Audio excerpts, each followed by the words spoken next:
सम्मान। मनुष्य के जीवन में सम्मान का बहुत अधिक महत्व है।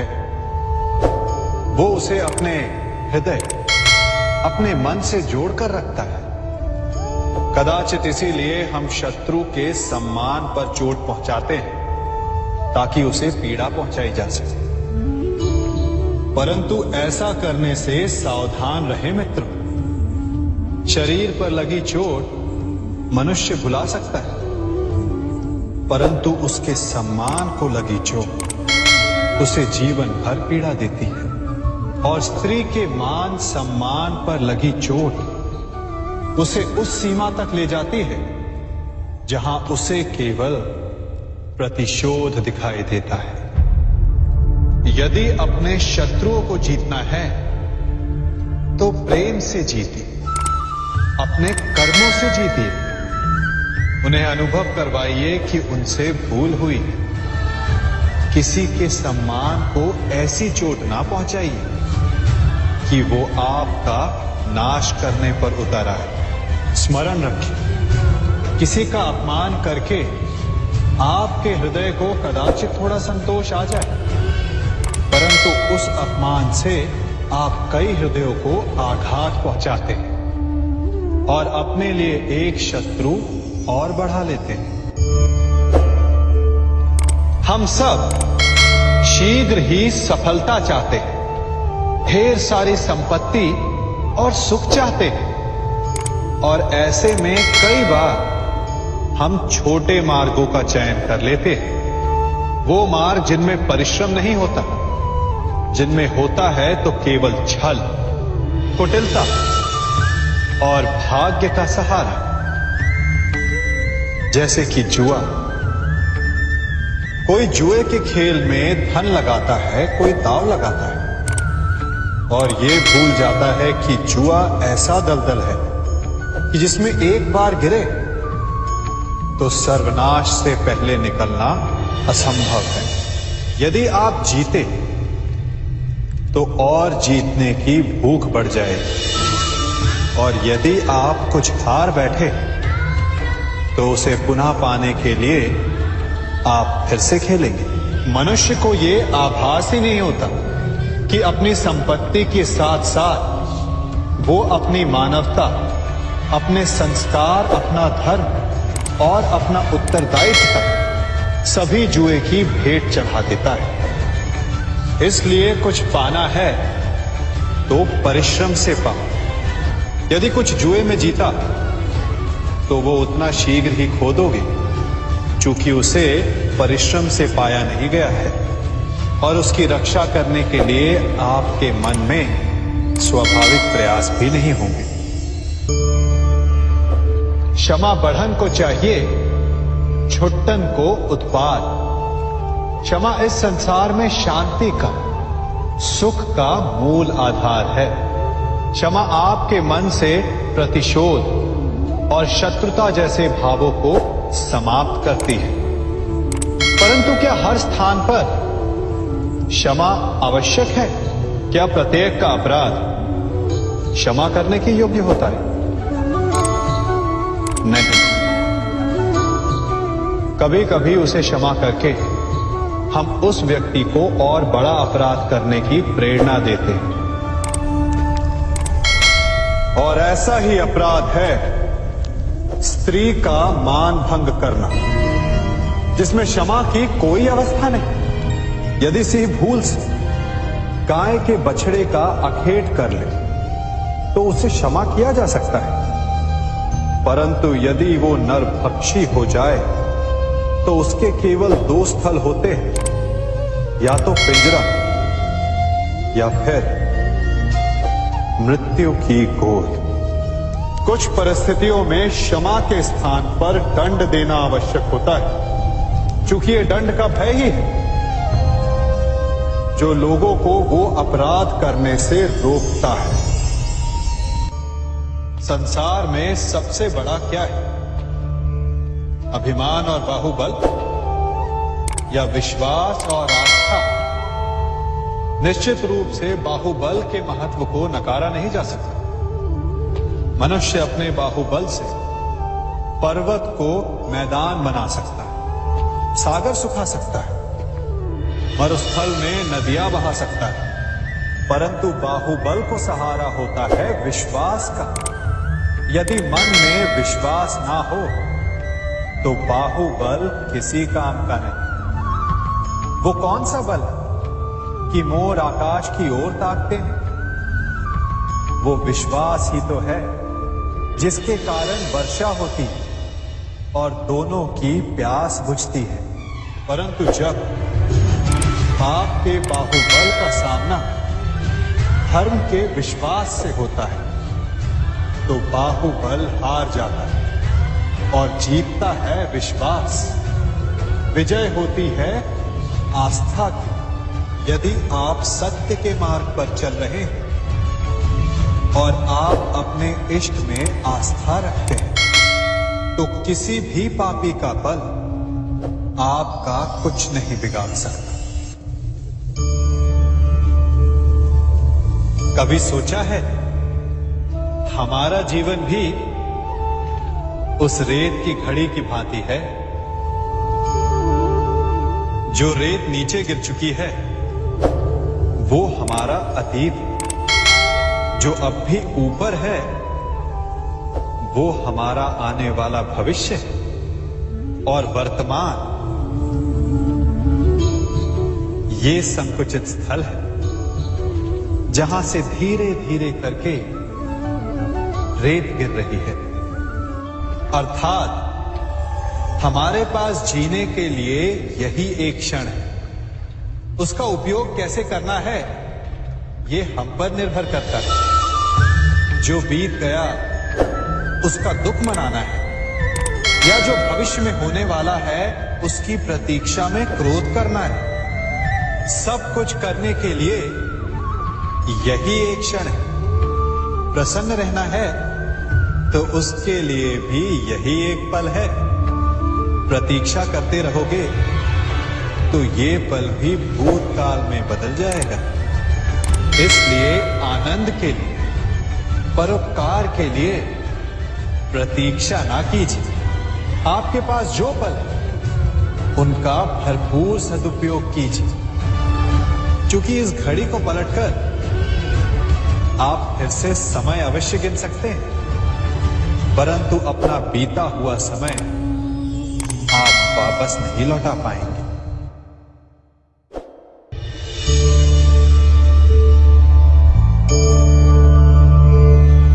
मनुष्य के जीवन में संतान का बहुत महत्व है। उस संतान के लिए वो कितने कष्ट सहता है, उसे पालता है, पोसता है, और यदि यही संतान संताप का कारण बन जाए तो क्या ये उसका दोष है? अधिकतर ये दोष हमारे लालन पालन का होता है।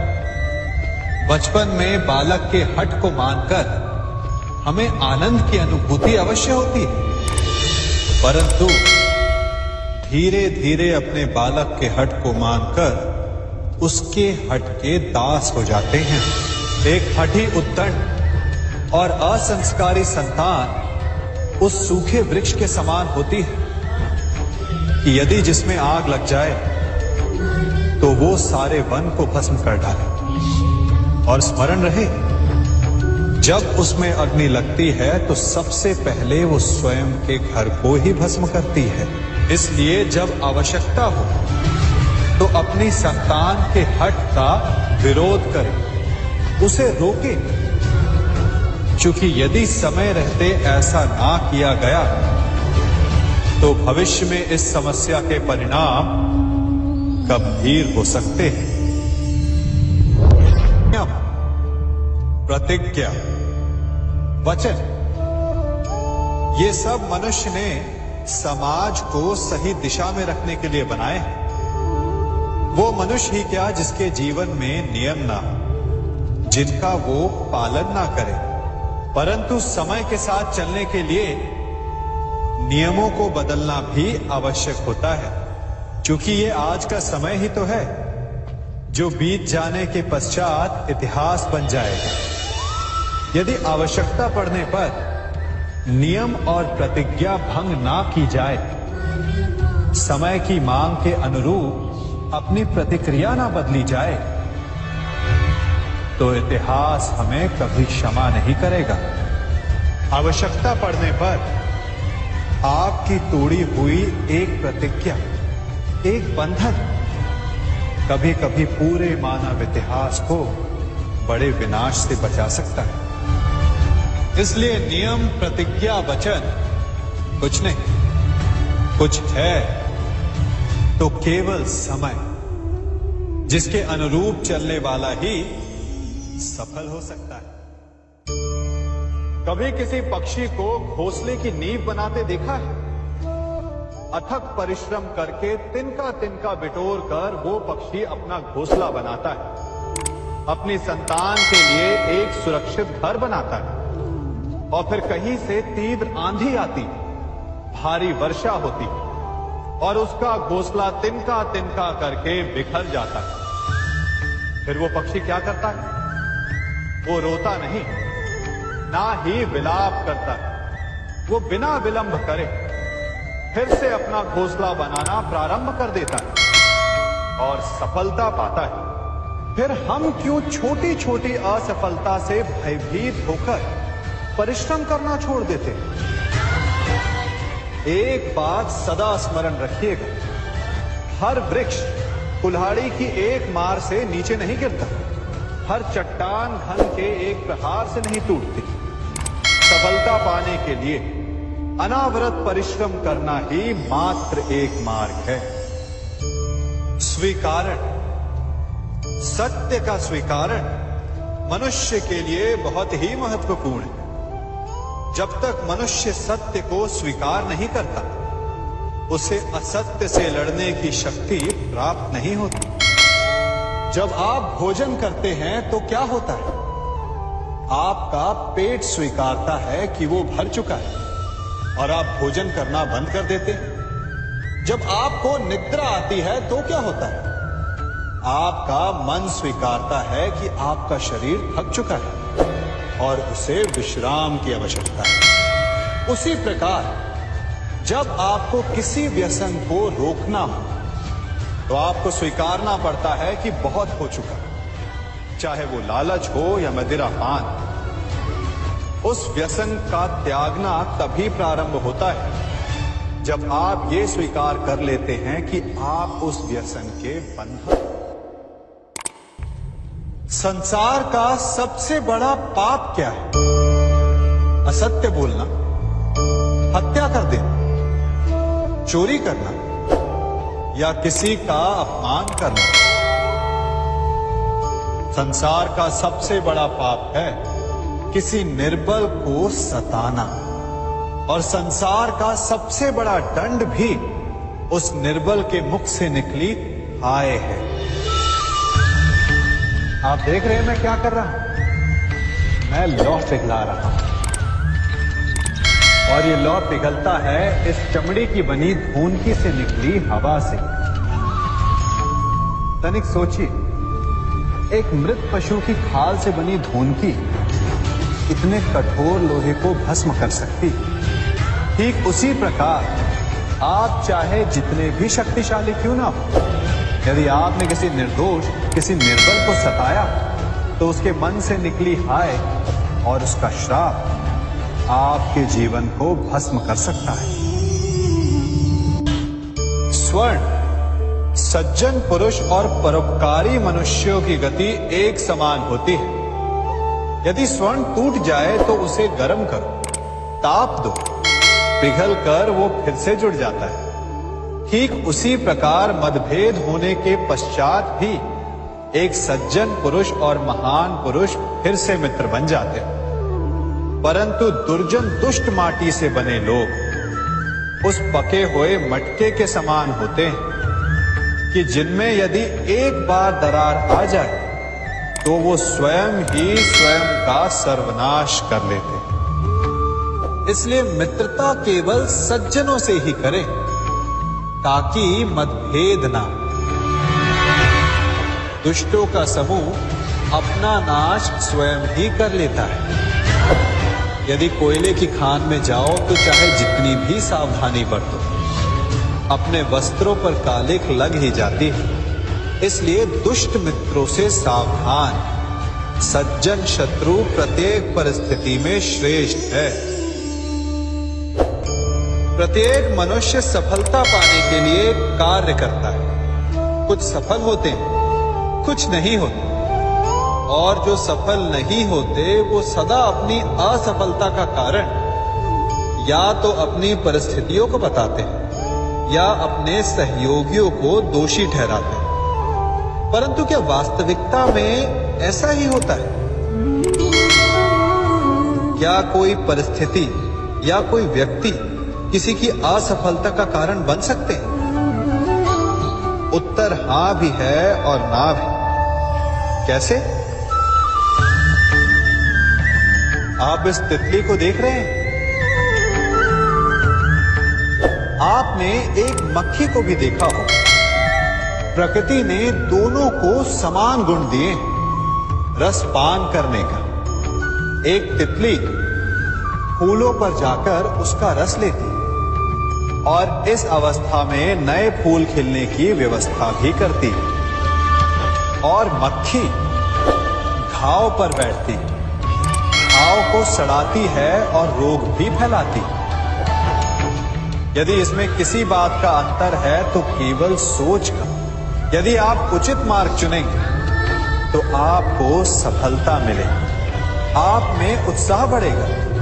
और यदि आप अनुचित मार्ग चुनेंगे तो आपको असफलता मिलेगी, निराशा मिलेगी।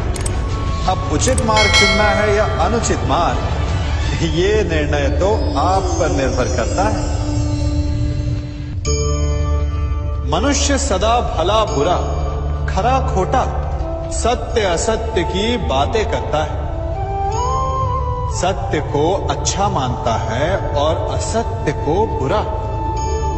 परंतु क्या आपने कभी यह सोचा कि प्रत्येक वस्तु, प्रत्येक भाव का एक महत्व होता है? दोनों ही एक दूसरे के पूरक होते हैं। यदि काला रंग नहीं होगा तो क्या श्वेत रंग की आभा का अनुभव होगा?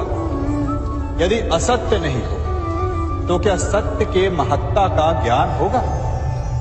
यदि बुरा नहीं होगा तो क्या भले पर आपको विश्वास होगा? कुछ महत्वपूर्ण है तो दोनों के मध्य का संतुलन। बुरी से बुरी वस्तु, समय या भाव, कोई ना कोई स्वयं में शुभ छिपाए रखती है। कभी काले गरजते मेघों को देखा है?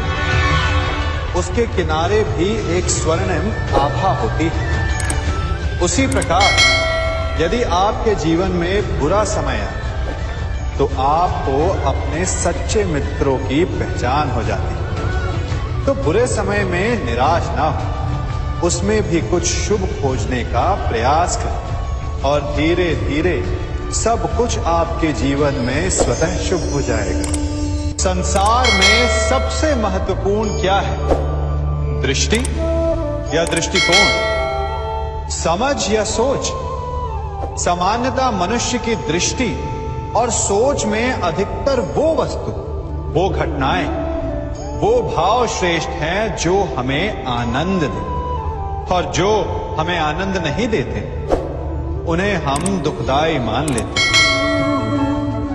परंतु दृष्टिकोण और सोच को यदि एक भिन्न कोण से देखें तो परिस्थितियां भिन्न सिद्ध हो सकती हैं। जिस प्रकार भीषण गर्मी हमें सुहाती नहीं, परंतु वही गर्मी सागर और नदियों के जल को वाष्पित करती है और हमें मनोरम वर्षा का आनंद देती है, उसी प्रकार भीषण परिश्रम के पश्चात हमें सफलता मिलती है, इच्छा के पश्चात हमें हमारा लक्ष्य मिलता है। तो सदा स्मरण रखिएगा कि दुख और पीड़ा से भागे नहीं, क्योंकि यही भविष्य में आने वाले सुख का मूल है। जब भी आपने यात्रा की हो तो अवश्य अपने मार्ग के आसपास कुछ रिक्त स्थान देखे हो, कुछ खेत देखे होंगे, कोई ना कोई भूमि का टुकड़ा अवश्य देखा होगा। कुछ स्थान ऐसे होते हैं जहां पेड़ लगे होते हैं, जहां माली बड़े प्रेम से उन्हें बोता है, उन्हें सींचता है। और कुछ स्थान ऐसे भी होते हैं जहां बिना माली के खरपतवार उग जाते हैं, कुछ अन्य पौधे उग जाते हैं। माली द्वारा उगाए वृक्ष हमें ठंडी छाया देते हैं, हमें फल देते हैं, ईंधन के लिए लकड़ियां देते हैं। और बिना परिश्रम के उपजित खरपतवार यदि कुछ करते हैं तो ये कि वो भूमि को बंजर बनाते हैं। हमारा मन भी रिक्त भूमि की भांति होता है। यदि अपने परिश्रम से उसमें सुविचारों के बीज डालोगे तो फलदायक विचार उपजेंगे, और यदि उसे रिक्त छोड़ दिया तो खरपतवार की भांति अनुपयोगी विचार आपके मन को अपना घर बना लेंगे, आपके मन को मैला कर देंगे, उसे बंजर कर देंगे। अब निर्णय आपका है कि आपको सुविचार देने वाला मन चाहिए या कुंठा देने वाला। क्या कर रहा हूं मैं? दर्पण में देख रहा हूं। आप लोग भी प्रतिदिन देखते होंगे, परंतु प्रतिदिन अपना मुख देखने के बाद भी उस पर लिखी एक बड़ी सीख देखना भूल जाते हैं। अब आप कहेंगे कैसी सीख? तो जाइए एक बार फिर से दर्पण के सामने जाइए और मुख खोलकर देखिए, क्या दिखेगा? दंत पंक्ति और जीभा, है ना? अब विचार कीजिए, दंत जन्म के पश्चात आते, एक नहीं 2 बार आते, परंतु मृत्यु से पूर्व नष्ट हो जाते हैं। और जीभा जन्म पहले से होती है, परंतु मनुष्य के मृत्यु के पश्चात भी उसके अस्तित्व में रहती है ना? आश्चर्य की बात। दंत कठोर होते हैं, जीभा कोमल, परंतु फिर भी दंत नष्ट हो जाते हैं, जीभा नहीं होती। यही रहस्य है कि हठी और कठोर लोग शीघ्र नष्ट होते हैं और कोमल लचीले आवश्यकता के अनुसार स्वयं में परिवर्तन ला सकने में सक्षम लोगों का ही अस्तित्व रहता है। अर्थात परिस्थितियों के अनुसार स्वयं को लचीला बनाना सीखिए और आपका जीवन सरल हो जाएगा। संबंध एक सहारा होता है जीवन का, और संबंधी वो होते हैं जिनसे आवश्यकता पड़ने पर सहायता मांगी जा सके, जिन पर विश्वास किया जा सके कि बुरे समय में वो हमारे काम आएंगे। कभी ऐसा भी हुआ होगा कि आपके पास कोई सहायता मांगने आया, या ऐसा भी हो सकता है कि आप किसी के पास सहायता मांगने गए हैं। परंतु प्रश्न यह उठता है कि क्या केवल किसी के मंतव्य में उसकी सहायता इसीलिए कर देनी चाहिए क्योंकि वो आपका संबंधी है? अब आप कहेंगे कि ये कैसा प्रश्न हुआ? तनिक सोचिए, एक अस्त्र बनाने वाला जब अस्त्र बनाता है तो ये अस्त्र किसको देना है उसका अधिकार उसी के पास होता है। वो चाहे तो ये अस्त्र किसी को भी दे सकता है, वो एक सैनिक को भी दे सकता है या एक डाकू को भी, और यही अस्त्र 2 भिन्न कार्य कर सकती है। यदि डाकू के हाथों में आ गई तो उसका भय दिखाकर वो लोगों को लूटेगा, निरपराधों का रक्त बहाएगा। सहायता करने वाले की भी अवस्था ऐसी ही होती है। इसलिए किसी की सहायता करने से पूर्व ये विचार कर लेना आवश्यक है कि किसे क्या, कब और कितनी सहायता देनी चाहिए कि उसका दुरुपयोग ना हो। यदि आपकी सहायता से कोई अधर्म हुआ तो उसके उत्तरदायी आप ही होंगे। जीवन में कई बार ऐसे अवसर आते हैं कि आप लोगों से मिलने जाते हैं और उनसे कुछ आकांक्षाएं भी रखते हैं, और कई बार जीवन में ऐसे अवसर भी आते हैं कि लोग आपसे मिलने आते हैं। इसलिए अतिथियों का सम्मान करने से पूर्व सदा कुछ बातों को स्मरण रखना आवश्यक होता है। यदि कोई आपके पास मिलने आता है तो उसके 3 कारण हो सकते हैं। पहला कारण होता है भाव, दूसरा अभाव और तीसरा प्रभाव। तो जैसा अतिथि उसको वैसा ही सम्मान दे। यदि आपके पास कोई भाव से आए तो उसे केवल आपका प्रेम चाहिए, आपका सानिध्य चाहिए। और यदि कोई अभाव में आया तो उसकी उतनी सहायता अवश्य करें जितना आप करने में सक्षम हो, परंतु इतनी अधिक भी ना करें कि वो उस सहायता का दुरुपयोग कर बैठे। और यदि कोई प्रभाव में आया तो स्वयं पर अभिमान ना करें, क्योंकि कभी ना कभी जीवन में आप भी भाव, अभाव और प्रभाव के चक्रव्यूह में फंस सकते हैं।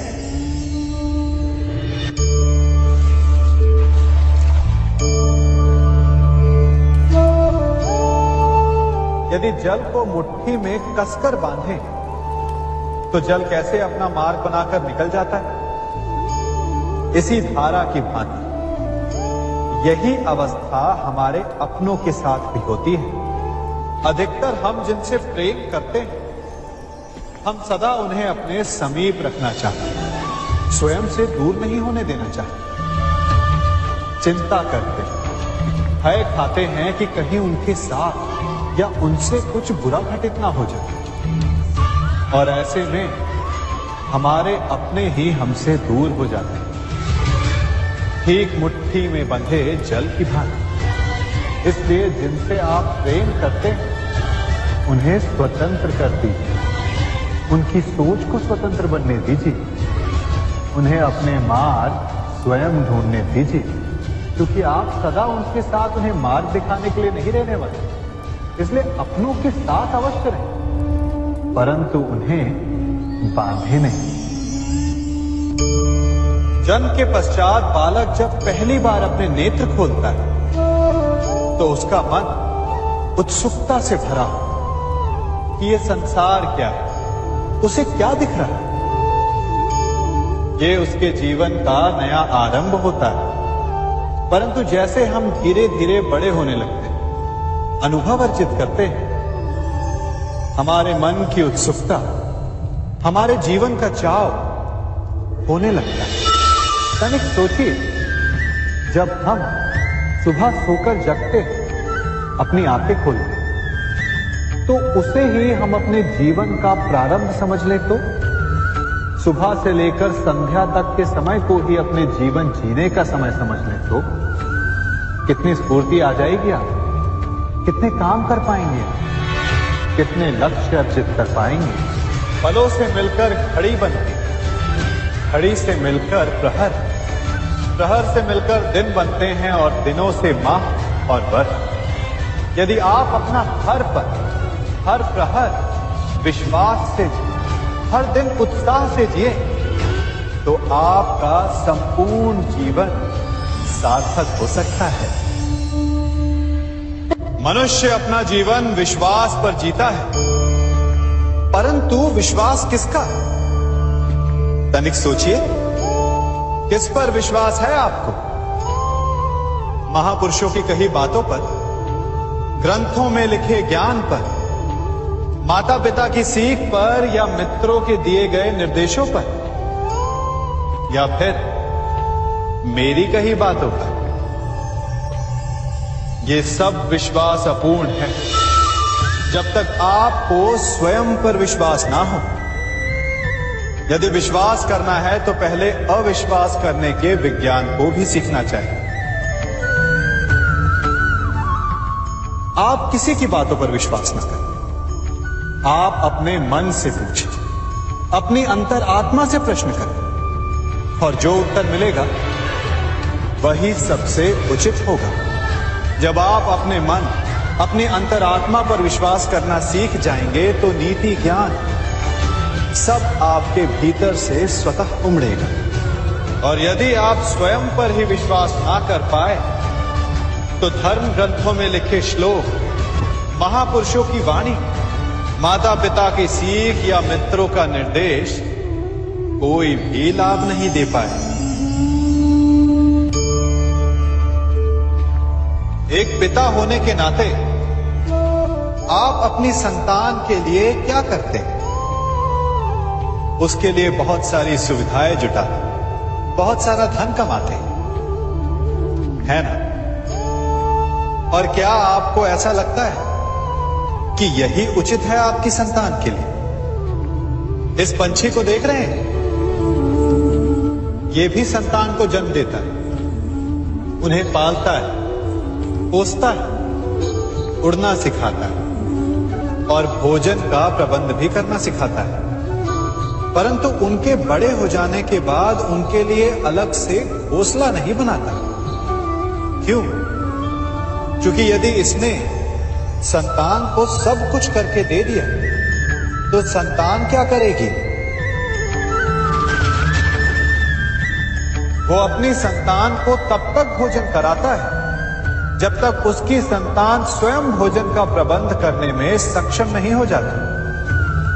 और उसका लाभ यह मिलता है कि उसी की भांति उसकी संतान आत्मनिर्भर बनती है। इसलिए अपनी संतान को उतनी ही सुविधाएं दें जितनी आवश्यक है। मोह को त्यागे। आपका उनसे मोह उन्हें कभी आत्मनिर्भर नहीं बनने देगा। अपनी संतान को कर्म करना सिखाइए। यदि आपके संतान कर्म करना सीख गई तो वो धन स्वयं कमा लेगी। और यदि वो आलसी, अकर्मण्य बन बैठे तो आपके संचित धन का भी नाश कर देगी। संसार में सबसे बड़ा संबंध कौन सा है? अब आप पूछेंगे कि ये कैसा प्रश्न हुआ? इसका उत्तर तो बड़ा सरल है, यही ना? परंतु इस प्रश्न के भी कई उत्तर हैं। कोई कहेगा माता और पुत्र का संबंध, तो कोई कहेगा पिता पुत्री का संबंध, तो कोई पति पत्नी का, और तो कोई भक्त और भगवान का संबंध। परंतु तनिक गहराई से देखेंगे तो पाएंगे कि ये सारे संबंध या तो जन्म से जुड़े होते हैं, या समाज में बना दिए जाते हैं, या फिर किसी आकांक्षा के चलते बनते हैं। तो सबसे बड़ा संबंध कौन सा होता है? उलझ गए ना? सबसे बड़ा संबंध होता है मित्रता का, क्योंकि मित्र हम स्वयं चुनते हैं, जिसमें ना कोई आकांक्षा होती है, ना ही कोई स्वार्थ छिपा होता है। यदि कुछ होता है तो केवल साथ का आनंद। अपने बीते दिनों को स्मरण कीजिए। जब आप घर से बाहर निकलते होंगे तो सबसे पहले किसका स्मरण होता था? मित्र का। परंतु जैसे जैसे मनुष्य बड़ा होता जाता है, सफल होता जाता है, मित्र छूटते जाते हैं और फिर वो अपनी आय, अपने जीवन के स्तर के अनुसार